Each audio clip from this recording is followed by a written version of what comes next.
Good morning बच्चों, हम लोग नीट के पेपर का डिस्कशन करने जा रहे हैं जो टॉपिक वाइज हुआ है। पहला पार्ट केमिकल बॉन्डिंग का है जो मैं डिस्कशन करूंगा और एटॉमिक स्ट्रक्चर वाला पार्ट जो है वो पाठक सर डिस्कशन कर रहे हैं। तो क्वेश्चन नंबर 46 में आपसे पूछा है the number of non polar molecules from the following is, जिसमें आपको ढेर सारे एग्जाम्पल दिए हैं। आपको यहाँ पे करना क्या है, डिफरेंस इन पोलैरिटी निकालनी है, डिफरेंस इन इलेक्ट्रोनेगेटिविटी निकालनी है। जहाँ पे भी डिफरेंस ऑफ इलेक्ट्रोनेगेटिविटी ऑब्जर्व होगा या डाइपोल मोमेंट ऑब्जर्व होगा वो मॉलिक्यूल पोलर होगा, और जहाँ नहीं ऑब्जर्व होगा वो मॉलिक्यूल नॉन पोलर होगा। जिसमें कि H2, CO2, CH4 और BF3 ये वो मॉलिक्यूल्स हैं जिसमें या आइदर इलेक्ट्रोनेगेटिविटी डिफरेंस मिला है, आइदर डाइपोल मोमेंट ने एक दूसरे को कैंसिल कर दिया है। क्वेश्चन नंबर 47 पे आइए। 47 में अगर आप देखें तो number of molecules with one lone pair of electron, आपको यहाँ पे सेंट्रल एटम के total number of electron count करने हैं कि सेंट्रल एटम के पास टोटल नंबर ऑफ इलेक्ट्रॉन कितने प्रेजेंट हैं। और जब सेंट्रल एटम के इलेक्ट्रॉन आपके निकल जाएं तो आपको ये काउंट करना है कि उसमें सिग्मा बॉन्ड और पाई बॉन्ड कितने बने हैं। फॉर एग्जाम्पल अगर हम SF4 को लेते हैं तो SF4 के पास टोटल 6 इलेक्ट्रॉन होते हैं और इन 6 इलेक्ट्रॉन में से 4 फ्लोरीन के साथ क्या कर चुके हैं, बॉन्ड कर चुके हैं। तो कितना बचा, एक लोन पेयर इलेक्ट्रॉन बच गया। NH3 के साथ भी वही सेम सिचुएशन है, BrF5 के साथ भी वही सिचुएशन है, और O3 का अगर रेजोनेंस हाइब्रिड बनाएंगे तो वहां पे भी आपको सेंट्रल एटम पे एक ही लोन पेयर मिलेगा, इसलिए इसका आंसर सेकंड है यानी 4। Now coming to question number 48, आपको यहाँ पे क्या करना है, नंबर ऑफ अनपेयर्ड इलेक्ट्रॉन निकालना है कि किसके पास कितने अनपेयर्ड इलेक्ट्रॉन हैं। अगर आप O2 2- की फिलिंग में जाइए तो उसके पाई स्टार ऑर्बिटल में आपको इलेक्ट्रॉन मिलेंगे अनपेयर्ड। F2 में भी आपको वही सीन मिलेगा। Ne2+ में पेयर्ड थे लेकिन चूंकि पॉजिटिव चार्ज आ गया है इसलिए एक इलेक्ट्रॉन अनपेयर्ड हो गया है। और अगर हम B2 की बात करें तो B2 की फिलिंग के टाइम पे 10 इलेक्ट्रॉन होने की वजह से सारे के सारे इलेक्ट्रॉन सिग्मा या पाई कह सकते हैं उसमें जाके कंप्लीटली फिल हो चुके हैं। तो उसमें सारे के सारे इलेक्ट्रॉन क्या हैं, आपके फिल्ड हैं। लेकिन चूंकि B2 का अगर हम बॉन्ड ऑर्डर डायग्राम बनाते हैं तो बॉन्ड ऑर्डर डायग्राम में हमको एक चीज देखने को मिलती है कि पाई2px और पाई2py में एक एक इलेक्ट्रॉन आता है। तो दोनों इलेक्ट्रॉन अनपेयर्ड है जिस वजह से ये क्या हो जाता है, पैरामैग्नेटिक हो जाता है। अब आ जाते हैं क्वेश्चन नंबर 49 पे। 49 में आपको यहाँ पे दिखाई दे रहा है the total number of anti bonding molecular orbital. तो आपको पता होगा कि सिग्मा स्टार 2s बनता है, सिग्मा स्टार 2pz बनता है, पाई स्टार 2px बनता है और पाई स्टार 2py बनता है। तो टोटल 4 आपको एंटी बॉन्डिंग ऑर्बिटल मिलेंगे। क्वेश्चन नंबर 50 थोड़ा सा बड़ा है बट इतना भी डिफिकल्ट नहीं है। यहां आपसे बोला है कि 0 orbital overlap is an out phase overlap. तो इतना ध्यान रखिएगा कि यहाँ पे ओवरलैप के ऑर्थोगोनल होने के बारे में बात कर रहा है। ये सिंपली बात कर रहा है कि जो ऑर्बिटल है वो ऑर्थोगोनल है, परपेंडिकुलर है। सो आउट फेज ओवरलैप जो है वो 0 ओवरलैप को लीड नहीं कर सकता, वो एंटी बॉन्डिंग ओवरलैप को लीड कर सकता है। दैट्स वाई जो हमारा पहला स्टेटमेंट आपको नजर आ रहा है वो फॉल्स है। अब अगर हम स्टेटमेंट नंबर 2 की बात करें तो 0 ओवरलैप ज्यादातर ज्योमेट्री और ओरिएंटेशन के बारे में होता है, इसलिए सेकंड स्टेटमेंट जो हमारा है वो बिल्कुल सही है। इसलिए इसका चौथा ऑप्शन है A is false but R is true. आ जाते हैं क्वेश्चन नंबर 51 पे।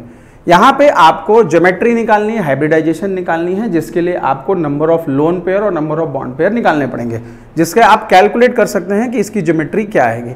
जैसे BrF5 में बात करें तो 1 लोन पेयर और 5 बॉन्ड पेयर होते हैं, जिसकी वजह से इसकी ज्योमेट्री क्या होती है, स्क्वायर पिरामिडल।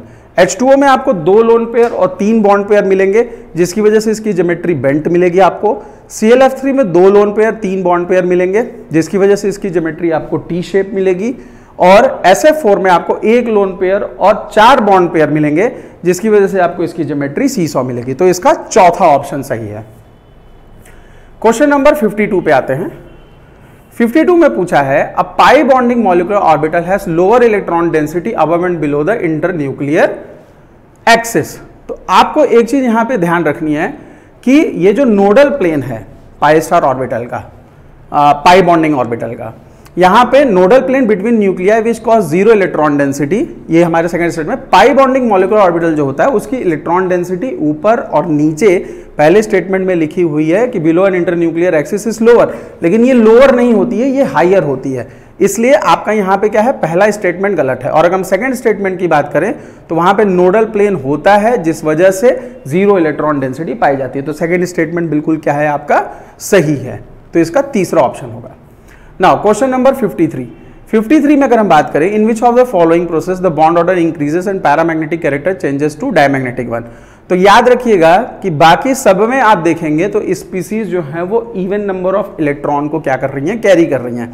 लेकिन अगर हम NO और NO+ की बात करें तो NO+ में इलेक्ट्रॉन जो है वो एंटी बॉन्डिंग ऑर्बिटल से रिमूव किया जाता है, जिस वजह से इसका पैरामैग्नेटिक कैरेक्टर जो है वो डायमैग्नेटिक कैरेक्टर में क्या हो जाता है, कन्वर्ट हो जाता है, क्योंकि इसके पास अब 10 इलेक्ट्रॉन आ जाते हैं। तो इसका सेकंड ऑप्शन सही होगा। क्वेश्चन नंबर 54 की बात करते हैं। In which of the following pair the two species are isostructural. आपको यहाँ पे सिर्फ हाइब्रिडाइजेशन काउंट करना है और लोन पेयर और बॉन्ड पेयर काउंट करना है। जिस भी स्पीसीज की हाइब्रिडाइजेशन लोन पेयर और बॉन्ड पेयर मैच करेगा, उनकी हाइब्रिडाइजेशन सेम होते हुए स्ट्रक्चर भी क्या हो जाएगा, सेम हो जाएगा। तो अगर आप यहाँ पे BrO3- और XeO3 को हम कंपैरिजन करते हैं तो इसके पास एक लोन पेयर और 3 बॉन्ड पेयर हैं सिग्मा के, पाई वाले आपको काउंट नहीं करने हैं। सेम वही स्थिति आपकी XeO3 में भी है, यहाँ पे भी आपको एक लोन पेयर और 3 बॉन्ड पेयर मिलेंगे, पाई बॉन्ड आपको काउंट नहीं करना है, क्योंकि ऑक्सीजन डबल बॉन्ड बनाता है जिसमें आपको सिर्फ सिग्मा बॉन्ड काउंट करना है, पाई बॉन्ड को काउंट नहीं करना है। Now coming to question number 55, आपसे यहाँ पूछा है the correct order of CO bond length among. तो एक चीज हमेशा ध्यान रखिएगा कि बॉन्ड लेंथ जो होती है वो बॉन्ड ऑर्डर के इनवर्सली प्रोपोर्शनल होती है। जितना बॉन्ड ऑर्डर बढ़ेगा बॉन्ड लेंथ उतनी ही क्या हो जाएगी, घट जाएगी। अगर आप यहाँ पे सभी स्पीसीज का बॉन्ड ऑर्डर निकालें तो CO का बॉन्ड ऑर्डर हम लोग जानते हैं, चूंकि 14 इलेक्ट्रॉन है तो आपको 3 मिलेगा। CO2 का बॉन्ड ऑर्डर 2 मिलता है और CO3 जो कि एक रेजोनेंस हाइब्रिड है, जहां पे टोटल नंबर ऑफ बॉन्ड्स जो होते हैं आपके वो मिलते हैं 4 और रेजोनेटिंग स्ट्रक्चर होते हैं 3। इस वजह से आपको रेजोनेटिंग फॉर्मूले की वजह से बॉन्ड ऑर्डर जो मिलता है 1.33 मिलता है। तो इसका करेक्ट ऑर्डर जो होगा वो होगा first CO, CO2, CO3 2-। Now coming to question number 56, the angular shape of molecule O3 content. तो एक चीज ध्यान रखिएगा, यहाँ पे 2 सिग्मा और 1 पाई बॉन्ड होते हैं। कह सकते हैं कि इसका बेंट शेप होता है या एंगुलर शेप होता है, जिस वजह से इसके पास 2 सिग्मा और 1 पाई बॉन्ड एग्जिस्ट करेगा। और याद रखिएगा आपको एक्चुअल रेजोनेंस हाइब्रिड की बात करनी, किसी एक स्पेसिफिक रेजोनेंस हाइब्रिड की बात नहीं करनी है। सारे स्ट्रक्चर्स मिला के जो बनेगा आपको उसकी बात करनी है। Now coming to question number 57, the correct order of increasing bond angle in the following triatomic species is. तो एक चीज ध्यान रखिएगा, यहाँ पे बहुत एक मजेदार बात आती है। NO2- और NO2 दोनों के पास ही एक एक लोन पेयर इलेक्ट्रॉन है, लेकिन स्टिल हमको ऑब्जर्व होता है कि NO2 का जो बॉन्ड एंगल है वो NO2- का जो बॉन्ड एंगल है वो 115 होता है, NO2 का 134 होता है। चूंकि NO2+ में लोन पेयर होता नहीं, इसलिए उसका बॉन्ड एंगल 180 डिग्री हो जाता है। तो उसकी बात तो कर रही नहीं है, NO2+ विल बी हाईएस्ट। तो आप चाहें तो सिंगल ऑप्शन देख के भी टिक मार सकते हैं, अदरवाइज अगर और एक्सप्लेनेशन देखना चाहते हैं तो याद रखिएगा कि NO2 का जो लोन पेयर होता है वो NO2- के लोन पेयर से ज्यादा रिपल्सिव होता है सेंट्रल एटम्स के ऊपर। तो इस चीज को अपने दिमाग में बैठा लीजिएगा, जिस वजह से हमारा इसका तीसरा ऑप्शन सही हो जाता है। Now coming to question number 58, यहां पे आपको करना क्या है, 4 diatomic species are listed, which of this present in the correct order their the increasing bond order. आपको सबके नंबर ऑफ इलेक्ट्रॉन काउंट कर लेते हैं। आप हमेशा ध्यान रखिएगा कि अगर किसी स्पीसीज में 14 इलेक्ट्रॉन हैं तो शायद ट्रिक भी आपको पढ़ाई गई होगी, 14 इलेक्ट्रॉन पे बॉन्ड ऑर्डर 3 होता है। तो C2- में आपको 14 इलेक्ट्रॉन मिलेंगे, NO में आपको 15 इलेक्ट्रॉन मिलेंगे, O2- में आपको 17 इलेक्ट्रॉन मिलेंगे और He2+ में आपको 4 इलेक्ट्रॉन मिलेंगे, जिसमें से 1 इलेक्ट्रॉन हट। तो आप एक चीज हमेशा ध्यान रखिएगा कि जितना ज्यादा 14 के क्लोज होगा उतना ज्यादा उसका बॉन्ड ऑर्डर आपको ऑब्जर्व होगा। तो इस वजह से इसका पहला ऑप्शन करेक्ट है, क्योंकि C2- का बॉन्ड ऑर्डर 3 आएगा, NO का 2.5 आएगा, 17 का आई थिंक 1.5 के आसपास आता है। चलिए अब 59 की बात करते हैं, इंद्र हाइड्रोकार्बन। ये क्वेश्चन बहुत इजी है, बस आपको इतना ध्यान रखना है कि अगर ट्रिपल बॉन्ड है तो उसकी हाइब्रिडाइजेशन sp होगी, डबल बॉन्ड की हाइब्रिडाइजेशन sp2 होगी और सिंगल बॉन्ड की हाइब्रिडाइजेशन sp3 होगी। यहाँ पे आपसे सेकंड पे पूछा है तो सेकंड पे हाइब्रिडाइजेशन आपको मिलेगी sp, फोर्थ पे आपकी हाइब्रिडेशन मिलेगी sp2 और 6 पे आपको हाइब्रिडेशन मिलेगी sp3। Now coming to question number 60, which one of the following species does not exist under normal conditions. तो एक चीज ध्यान रखिएगा, जिसके बॉन्डिंग और एंटी बॉन्डिंग इलेक्ट्रॉन बराबर हो जाएंगे या बॉन्ड ऑर्डर 0 हो जाएगा, वो मॉलिक्यूल या वो स्पीसीज एग्जिस्ट नहीं करती है। तो यहाँ पे आपको सिर्फ He2 ही एक ऐसी स्पीसीज है जहां पे बॉन्डिंग और एंटी बॉन्डिंग इलेक्ट्रॉन बराबर मिलेंगे, जिस वजह से ये स्पीसीज एग्जिस्ट करती हुई नहीं पाई जाएगी। बाकी सब में आप मिला लीजिए, आपको कोई ना कोई एक स्पीसीज अनपेयर्ड मिल जाएगी। Li2 में भी अगर हम बात करें, B2 में भी बात करें तो पाई ऑर्बिटल्स में एक एक इलेक्ट्रॉन इसके पास मिलते हैं। Li2 में भी आपके सिग्मा के ऊपर इलेक्ट्रॉन प्रेजेंट होते हैं और बॉन्डिंग एंटी बॉन्डिंग के इलेक्ट्रॉन्स जो होते हैं वो बराबर नहीं होते हैं। Now coming to question number 61। 61 में अगर हम बात करें तो याद रखिएगा कि बॉन्ड ऑर्डर, अगेन मैं आपको बता चुका हूं कि bond order number of electrons पे डिपेंड करता है।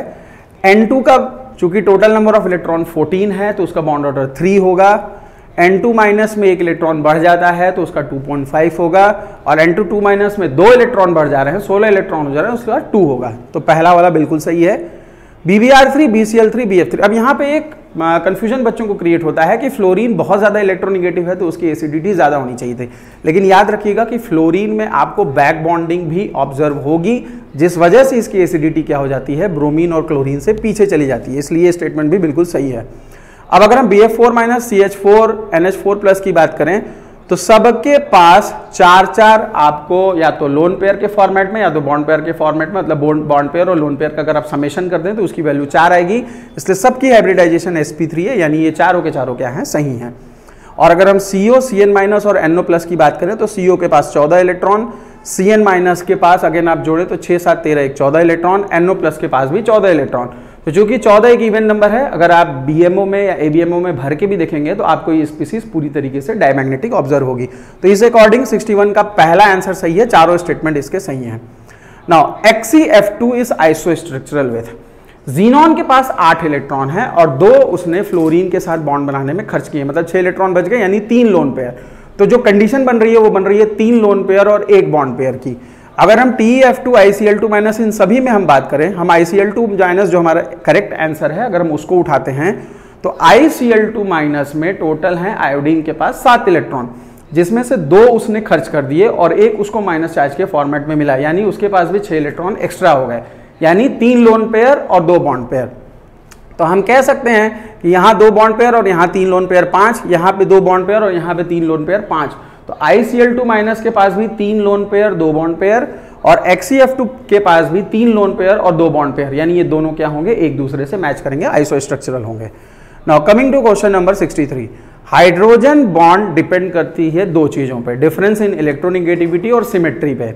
तो अगर आप फ्लोरीन के बॉन्ड्स को वाटर के बॉन्ड से कंपैरिजन करेंगे, जहां पे हाइड्रोजन और फ्लोरीन दोनों बॉन्ड करते हैं, तो HF के बॉन्ड ज्यादा सिमेट्रिकल होते हैं, और साथ ही साथ हाइड्रोजन और फ्लोरीन के बीच का जो इलेक्ट्रोनिगेटिविटी डिफरेंस है वो भी ज्यादा है, जिस वजह से हाइड्रोजन बॉन्डिंग क्या बनती है, स्ट्रॉन्ग बनती है। तो इसका आंसर होगा second, FHF। Now coming to question number 64। यहां पे आपको बोला है कि identify the incorrect statement about PCl5। अगर आप PCl5 का स्ट्रक्चर बनाते हैं तो दैट इज ट्राइगोनल बाइपिरामिडल, जहां पे हमने पढ़ा है कि एक्सियल बॉन्ड्स जो होते हैं उनकी बॉन्ड लेंथ डिफरेंट होती है और इक्वेटोरियल बॉन्ड्स की जो बॉन्ड लेंथ होती है वो डिफरेंट होती है। तो इस हिसाब से PCl5 पोजेस 2 डिफरेंट, ये स्टेटमेंट सही है, PCl5 के 2 डिफरेंट बॉन्ड एंगल्स होते हैं। इसके बाद all 5 PCl5 bonds are identical in length, ये स्टेटमेंट गलत है, क्योंकि अभी अभी हमने जाना कि एक्सियल वालों की लेंथ अलग होती है और इक्वेटोरियल वालों की लेंथ अलग होती है।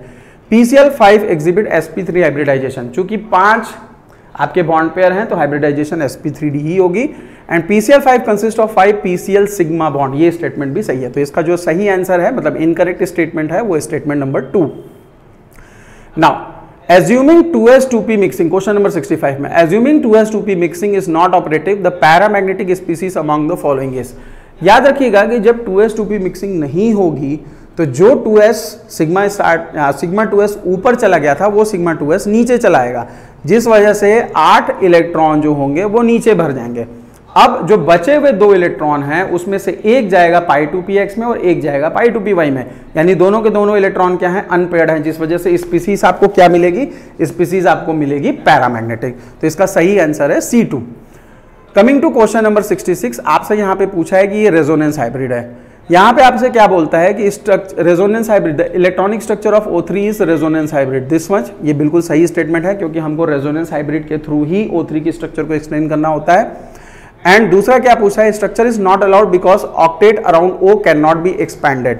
तो एक चीज ध्यान रखिएगा कि ऑक्सीजन के पास D सबशेल प्रेजेंट नहीं होती है, जिस वजह से ऑक्सीजन अपने ऑक्टेट को एक्सपैंड नहीं कर सकता है।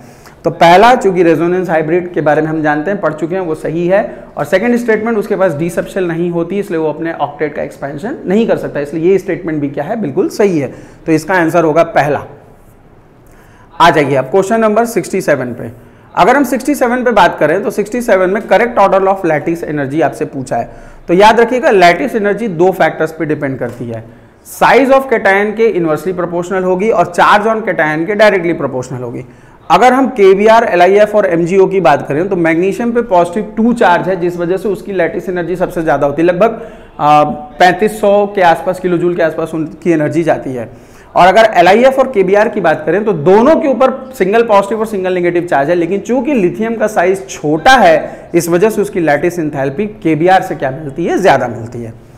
नाउ कमिंग टू, तो इसका 67 का पहला आंसर होगा। 68 पे अगर हम आए तो 68 में देखिए आपको यहाँ पे एक स्ट्रक्चर पूछा और आपसे ये बोला है कि which of the following statement is true. तो पहला स्टेटमेंट है, it is possible to identify each structure individually by some physical और केमिकल मेथड। तो याद रखिएगा कि रेजोनेंस हाइब्रिड का सेपरेशन पॉसिबल नहीं होता है। ये आपको पढ़ाया जाता है कि रेजोनेंस हाइब्रिड को आप सेपरेट नहीं कर सकते, आइसोलेट नहीं कर सकते। तो पहला स्टेटमेंट इसका गलत है। All this structures are in dynamic equilibrium with each other. याद रखिएगा ये कोई डायनामिक इक्विलिब्रियम नहीं है, ये एक ब्लेंडेड हाइब्रिड स्ट्रक्चर है, जिस वजह से इसको डायनामिक इक्विलिब्रियम नहीं कहा जा सकता। तीसरा स्टेटमेंट है, each structure exist for equal amount of time, they are not time independent. ठीक है, टाइम पे डिपेंड नहीं करते हैं, ब्लेंडेड टाइम होता है इसका, किसी का ज्यादा किसी का कम, तो इक्वल टाइम के हिसाब से एग्जिस्ट करता है। ये स्टेटमेंट कहना बिल्कुल गलत होगा। और अगर हम चौथे पे आए स्टेटमेंट पे, CO3 as a single structure that is resonance hybrid of the above 3 structure, तो ये बिल्कुल सही है, ये आपको सामने होता हुआ भी दिख रहा है, यानी कि इसका चौथा स्टेटमेंट सही है। तो एटॉमिक स्ट्रक्चर वाला पार्ट अब आपको हमारे सर डिस्कस करेंगे।